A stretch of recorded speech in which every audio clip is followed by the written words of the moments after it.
what we need to do first is cut them about 1 foot for every inch that you're going to need to make the bracelet. So in my case, I make them about 8 inches, so I need 8 feet of cord. But since we're using 2 different colors, each strand only has to be 4 feet. Once we got that cut, you're going to want to cut your edges and get all that fraying out and seal them.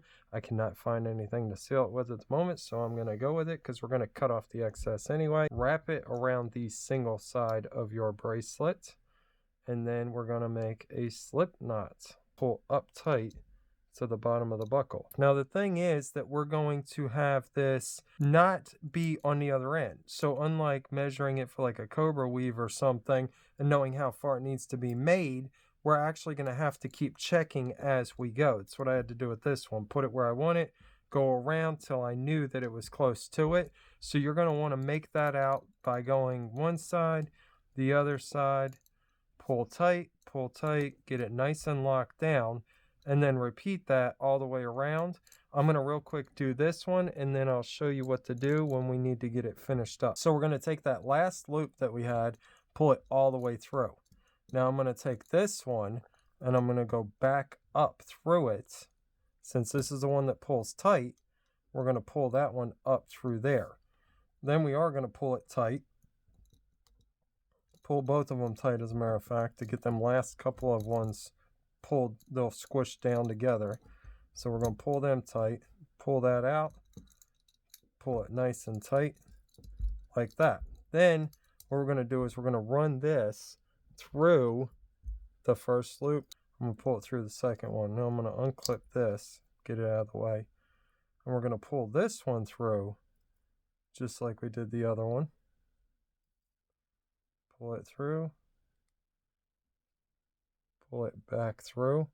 Now it's going to get a little bit tight here because we've got to make this work with both of them. So that's tight.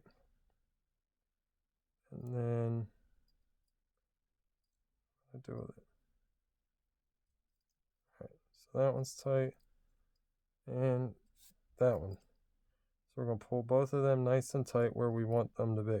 There's still a gap. I don't like that. So we're going to pull it all the way as tight as we can get it. If you have to, use some pliers. So now that I got it rewound because I broke it, you're going to get it back through. And I found that what I did with this one, especially with being short and frayed, I did this side first, but then I wrapped this around onto the inside. So if you can see, the goal is that once you wrap these two in, okay, you can spread this, and I do prefer to go through the middle on all my bracelets when I wrap them like this, because if you go through the outside, it doesn't keep the tension, but putting them on the inside, I learned will actually keep that squished together. So this way, because if you put it on the outside and it spreads, well then you're spreading out that tension.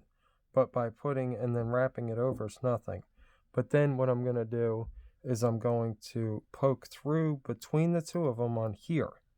Okay, so where we already wrapped that one, try not to push it back through, but you want to push this between the original two threads that went through the buckle. So I'm going to push it through, then I'm going to wrap this around like so, just the end, so you don't have too much pressure trying to yank it through or it's too bunchy or whatever. And by doing that, I've locked that in place. Now I've worn this one all afternoon and all night since I made it, and I haven't had a problem with it. It hasn't backed out, it hasn't come loose. You can see that's how I did this one. And then you can cut off the extra, burn it, or you can put it together and seal it or whatever if you want, or you can leave it like this, and then if you want to get it out and loose, then all you got to do is pull it through and pull it off, and it can be pulled loose without having to cut the part that you sealed together, and it's completely open, so this way it's a quick deploy and it saves you that extra couple of seconds. But anyway, we got that. It's nice and tight there.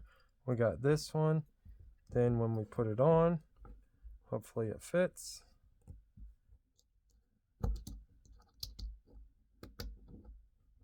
There you go. And if you have another way that you seal your ends or put your buckles on, let us know in the comments below so you can share that kind of knowledge. And watch this video right here because YouTube thinks you're going to like it. Thanks for watching.